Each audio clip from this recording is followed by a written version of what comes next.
Welcome to War Games, hosted by the sales genius Joe Ingram. If you're looking to win the sales battle, then you have joined the right team. In the War Games group, we devise strategies for sales, marketing, branding, mindset, and attitude. We enlist the assistance from the most successful producers across all industries. We then share their knowledge and techniques with you. Our single goal is to get you ready for your next sales opportunity.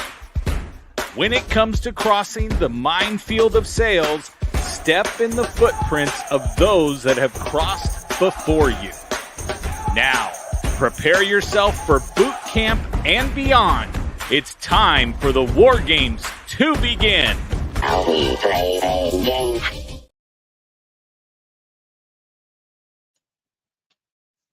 Hello, War Gamers, and those of you on the Sales Genius podcast afterwards. I'm going to throw up some VPs on the screen with us here. We got JR and we got Brian Galkey. Welcome back. Brian's been on a little hiatus, but I will tell you the good thing about our guest Ryan is, like myself, we have hair on top of our head. Okay, since we've got too much bald going on here. Yes. So, all right. Speaking of the shiny head ones, right?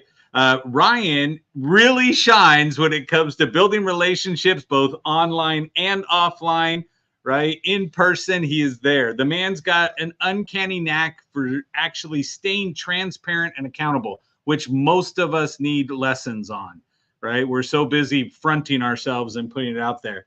But his clients love him. He's out there talking about, actually getting marketing that's going to generate sales, as opposed to everybody who just wants you to spend marketing dollars. So he knows how to get us with that, get us going. I want you guys to understand he's got an active lifestyle, right? He's always out hustling with his clients and traveling. Just an all-around good guy that's going to come out here and share us some good information to do that. Ryan, welcome to the show. Appreciate you taking the time. Thanks for having me, Look, Joe. We got hair for the win. Good job, Ryan. I got that one down. Yes.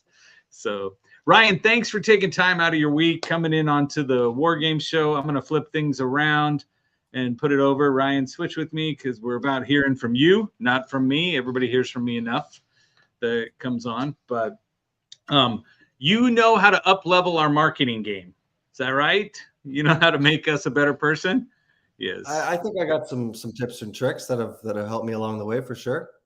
That's fantastic. Now, Ryan, question for you is that give us the 5-minute. This is what I do. This is how I got to where I was. Mm-hmm. Okay, or where I am now. Yeah, definitely. So my name is Ryan Peddigrew. I hail from Toronto, Canada, proudly. I am the Director of Client Development at Burn Production Services. So we are an event production company based in Toronto, but operating globally. So I kind of started off my career actually in a marketing role, doing more of the back end kind of design stuff. I would help out with some sales blitzes. Then I started doing a little bit of analytics into sales. And then I had a salesperson say to me one day, these leads were amazing. They were so hot. They closed no problem. Why aren't you in sales? And I kind of stopped and said, I didn't know I could be in sales. So I kind of rejigged and rethought, kind of my whole career and thought process from there. And then I migrated. I had actually started in the event industry as a kid, working on catering events with the family friends business, kind of helping them out throughout the Olympics back in 2012. And then I had an opportunity for a business development sales marketing role in the hospitality events industry. And I've been in this industry for about 7-8 years since that. And now in my role, I'm mainly responsible for driving new business, getting people educated about Burn Production Services, showing them the awesome stuff that we're up to, how we can solve their problems, and how, we could potentially be a good fit to work together. But so essentially my days, are here attending events locally in Toronto, working with our client events across Canada and the world, or traveling to attend conferences or trade shows across the globe. But that's pretty much you're me. building that fear of missing out, right? You get all of that built up first, so that there's a live event you get to go to and deliver on everything. That's fantastic. Exactly. Right. Yes. And that's a good thing. Brian and I love speaking at events. So now we know Ryan, we're going to get some trips to Canada out of it or something like that. Yeah. Got some maple syrup and poutine waiting for you guys. I love it. I love it.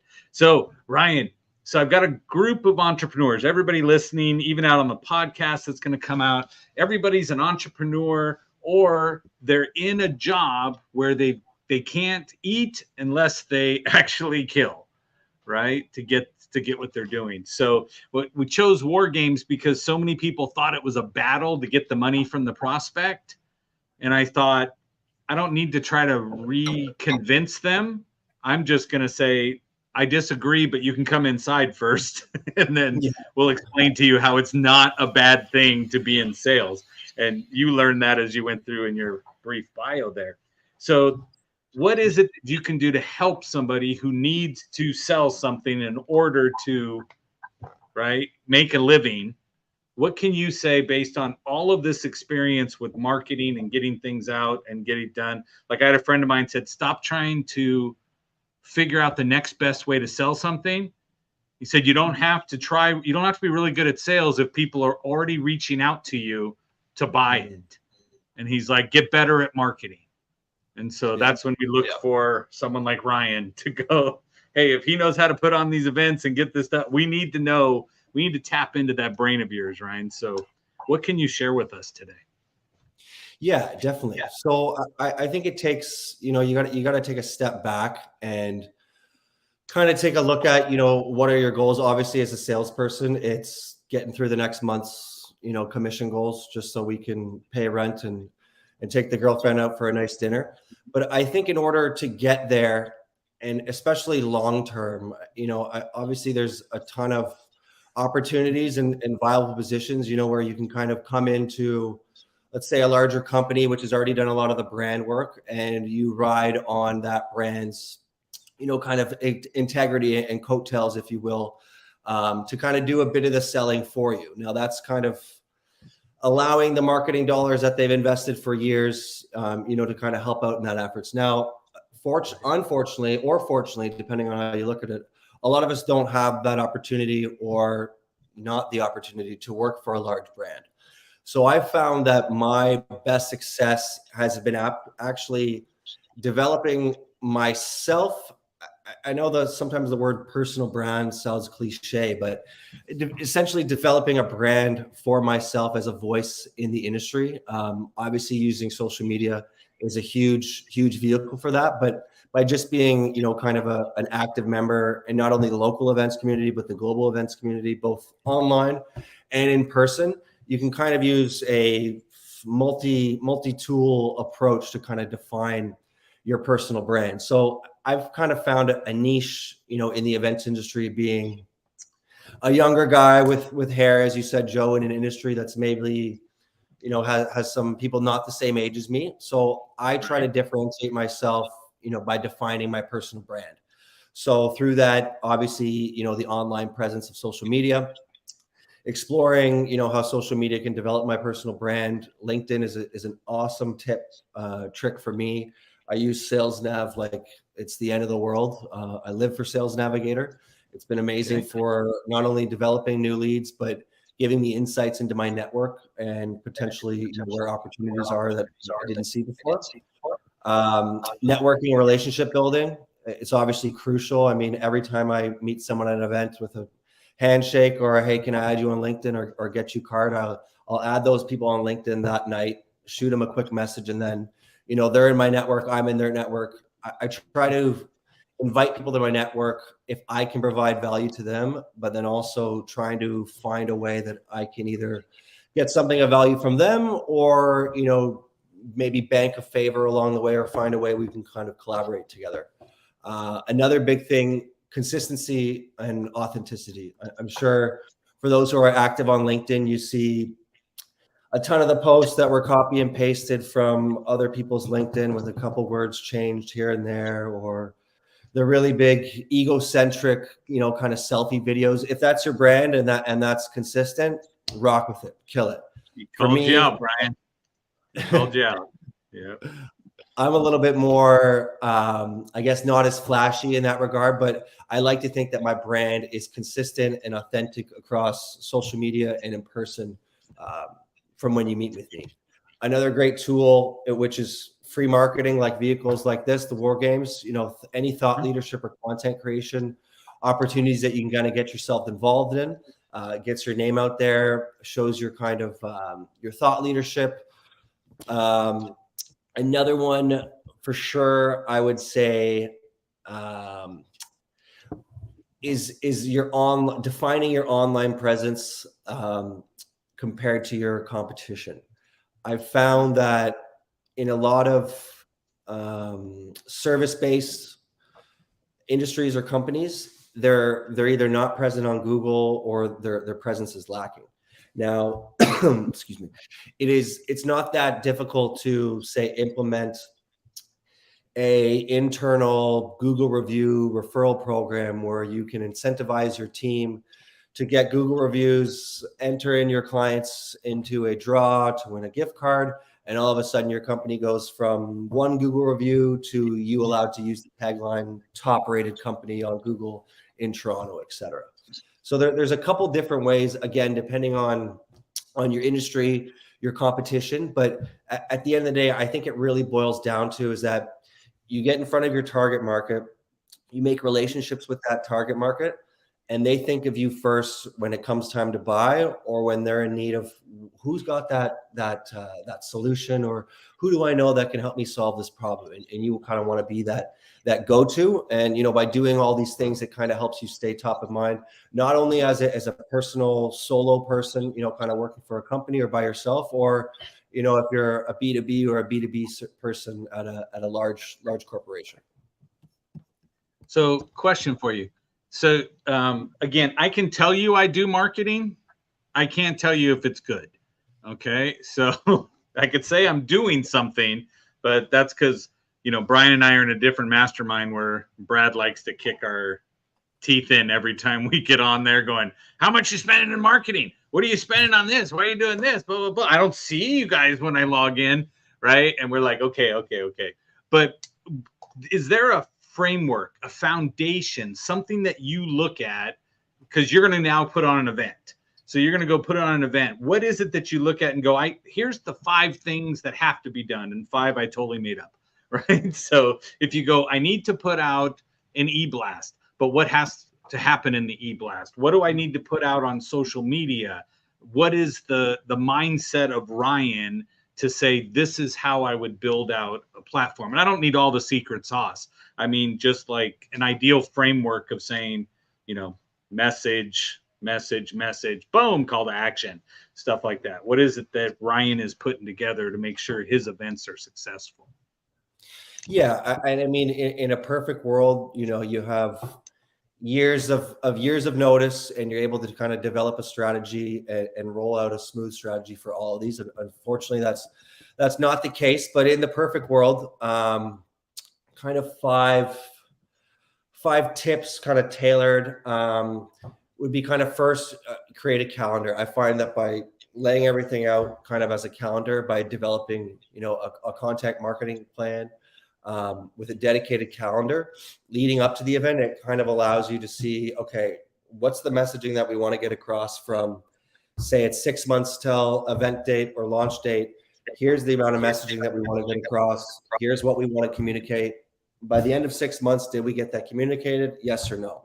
So the calendar kind of helps you ensure that, you're tracking key milestones, whether it's ticket launches, speaker announcements, countdowns, sponsor announcements.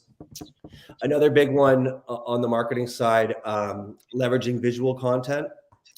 So as much as, short form posts or long form posts or blogs are great, but unless a blog is offering something for free to me or really has value for me while I'm on the subway with a coffee in my hand, I'm probably not reading that blog post that I'm not subscribed to.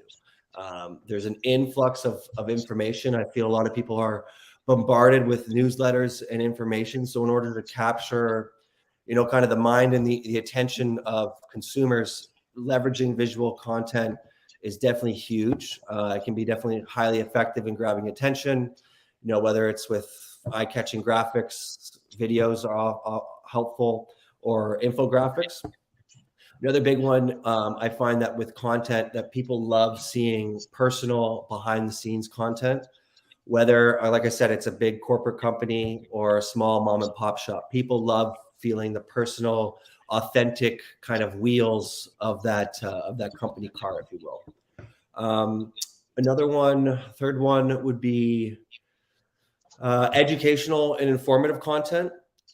People want a reason to attend an event ever since, post-COVID world with the online offerings, which are great for accessibility. But in order to justify the spend on the food and beverage or the venue rental, you need to get butts and seats. You need to sell tickets. You need to get them out in person. So how are you going to communicate to your audience leading up to the event that you're going to provide educational and informative content that is going to make a CEO of a large corporate company say to his wife, you know what, actually, I have to go to this event Wednesday night. I can't make it to your sister's for dinner because they're doing this really awesome session. And that's obviously only kind of executed through marketing. Definitely engaging with your audience. I find that if you're not starting from scratch, you have something to work with, but by working with your audience, providing, polling, asking for feedback, you can actually engage with your audience to help build your content or help shape your content that your audience wants to see. A lot of the times us as sales and marketing folk, we think our consumers and customers know what we want to tell them, when really it's them screaming without saying a thing what they need from us. And it's us having to decipher kind of through the noise or the silence, if you will, how we engage with them. So engagement through that would be, a various amount of methods, but obviously email campaigns and social campaigns. But I would say, depending on your cadence and your communication with that market segment, it's kind of up to you on what's either inundating. Some people have, daily Instagram posts or weekly newsletter. I'm in a little bit more of a week to week touch base basis. So I might keep my cadence a little bit lighter as to not spook some away into the junk folder, if you will. Right. But I think by tailoring, kind of these content marketing tips to your specific audience and goals, and then, taking the time to analyze the performance of this content, making adjustments will make sure you're effective in your marketing efforts. Okay, that's fantastic. Here's what I got. Okay, so I'm just recapping because I'm there. I'll let Brian and JR ask a question in a second. But what I took away right there was compare to your competition, right? So go out and see what your competitors are doing and where you are falling short. Okay, my answer is always AI. That's what I was going to say to you. I'm like, oh, yeah, you said content calendar. I'm like, I can have chat do that for me. Yes. And so I can build it all the way out with enough sense. But the biggest takeaway I got, so I heard you say, like, on the content creation, you got to talk about a countdown, right? You got to talk about sponsors, got to talk about that. I like the polling. You said that earlier, right? I'm laughing because today I did a poll on LinkedIn because I was sitting there going, I was just going to go type my normal thing of going, do you guys blah, blah, blah. And then I was like, no, let me run a 2-week poll on there so that people can click and actually answer it back. So it's a poll with 2 questions. One's yes, one's no. But at least it gets out there and starts interaction because people love giving their opinion. So when you said that, I was like, yes, I did that because I was, ignoring all the stuff you said I'm not doing. Right? I'm just looking for the positive. Yeah. And so when I looked at it too, one of the things that you said that hit me hard and I started scribbling on my notes, right, was visual content. I am definitely like you going, I don't want to read somebody's monster post. I don't want to read that. And now I stopped and I was starting to scribble and you said infographics. And I'm like, yeah. And I mean, even if it is like Brian with his ego, I mean, Brian borders Trump when it comes to egos, right? And so, but Brian can put a picture of his face and then put all the information around it as an infographic, right, to come up. But that would get more attention than writing a lengthy post. And so if I would just sit back, go, that's so fantastic that I can do that. I can turn around and put it together. And then the behind the scenes, one of the most popular reels I had was a planning meeting that I did with my business partner and my brother. And we were, you know, it got crazy at one point. And I used an AI program to go clip out these things. And when I did, it grabbed some really good stuff that we were laughing at. But we were like, you know what? That's funny because I would never have gone back to go grab something from that. But because I had the application, I was like, let's go do it. And that got the most engagement because it was behind the scenes. So you said that, and I'm like, okay, because I will tell you, I know that's one of my most engaging things. I didn't put together that people want to see the behind the scenes until you just said it. Yeah. And then when you said it, I was like, I think it's finding that marriage between, you know, not sketchy behind the scenes, but one of my most engaged piece of content, I think has over a couple 100,000 pieces of engagement, was actually just a selfie video with a stabilizer selfie stick kind of walking through in a warehouse before an event. And I was like, really, all those articles and the speaking engagements and the guest lectures, and this is the one that people are going to remember me or wants to watch? Yes. Yeah. But I think we've come a little bit way in terms of marketing where everyone wants to give their opinion, but they don't want to fill out a 10-page survey anymore. But they want to answer a 1-point question, or they want to comment their opinion below on a post.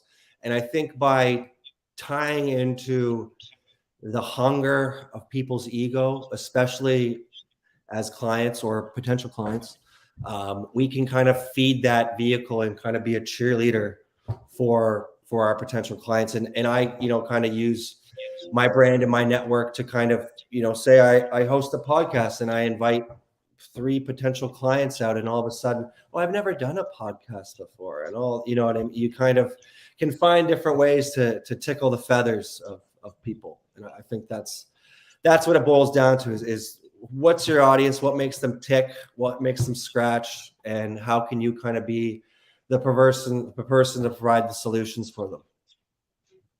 I love that. So we are creeping up on 2:30, but Brian had a question before he bounced out. He had another meeting he had to go to. So, but he did send it over in the chat, and he said his question is, I had triggered it. Started writing it down, and I totally missed it because you dropped some other nugget. And so, but he said, as soon as you meet somebody, you're adding them that night to LinkedIn, right? And so that way you have them fresh in mind. But he said, what is the message you're sending them? Are you just clicking connect, or are you adding into that actual message that you can send in LinkedIn? Yeah. So, I mean, depending on if you have first network connections, you should be able to add them and send a message without InMail. I don't quote me on that, but essentially I don't send them a note saying, hey, Jason, not sure if you got abducted by aliens last night, but I found your email on the bus home and I emailed you 4 times, but it came back undeliverable. Let me know if we can schedule a meeting before I have a meeting with my boss at noon today. It's not stuff like that. I'll typically, you know, shoot them a note. Ours reached out to you before. I can tell just by that message. Yeah, no. So I'll wait for them, you know, to accept the connection, and then I'll just send them a quick note saying, I tend to leave it into my, hey, great to meet you at event. Would love to connect and explore if there are any opportunities for us to work together in the future. Now that can be open-ended, whether it's I want your business, or I want your referrals, or do you have any business, or do you have any referrals? If not, let's figure it out. So that's kind of my, and again, it's softer because I'm already meeting them at an event. So I don't just grab cards and then add them at the end after. And they're like, who's that guy again? So I will make a note to say, hey, you're on LinkedIn, right? I'm going to go find you on LinkedIn after this event. Just remember my face. I'll be the guy. So I try to, you might only have one in-person moment with these people. Say it's in passing at a trade show in Vegas as you meet some guy at the bar at the MGM, but he's going to be connected with you on LinkedIn for forever, right? So that window into your content is there. I think about some of the biggest clients that I've worked with, and honestly, I've gained them through Instagram, LinkedIn, all through riding on the compliments of the brand of the company that I work for, but also harnessing, kind of my personal brand and the strength of that as well. No, that's awesome. Thank you for that. Because I agree. Because I was, as you were talking, I was like, yes, why am I not, when I meet somebody, hitting over to LinkedIn to grab and make that connection, especially if we made a personal one. But I had somebody. I actually got a little tip for you guys. A little digital business card that you tap with your contact info. But I have that in my phone case, and then I have a tap button to just add people on LinkedIn. So I can just get their phone, give them a QR code on my phone, just even get their business card and kind of tap it, and it'll add everything into my CRM across my sales navigator and my LinkedIn as well. Oh, that's beautiful. Yeah. Who do you use for that? I'll have to send you that. I think it's called Ovu. Oh yeah, I have mine. So what I do with Ovu is, like, for me, I bought the URL joescontact.com. So then when I text somebody, when I'm like, oh, what's your number? Here, add me to your phone. And then I text them joescontact.com, and it pulls up my picture, the Ovu card, right? And I was like, ooh, this is so great, because I go, now you can just click save, add me to your contact. Yeah. And come in. I just need to be doing it with them on LinkedIn. That's where I'm missing that point. That second connection. There's a CRM. I kind of had to set up a Zapier, which runs an automation from here tied into the CRM. It was a little bit hairy to set up, but us sales guys aren't just a pretty face, True that. Speaking of pretty faces, JR, do you have anything?